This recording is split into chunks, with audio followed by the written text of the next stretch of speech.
সেদিনকা বাংলাদেশের চাচার এক ভিডিও দেখছিলাম। চাচা বলছে যে আমাদের যে হিন্দু ধর্মের মানুষ মারা গেলে যে দাহটা করে, সেটা দেখে চাচা বলছে যে তার ঈশ্বরকে, যে তাকে কোটি কোটি প্রণাম, যে চাচাকে ইসলাম ধর্মে জন্মগ্রহণ করিয়েছে।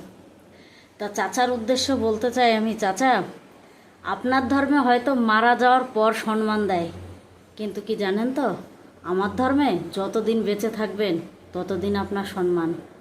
তারপরে মরে গেলে তো গেলে চলে, কে দেখছে?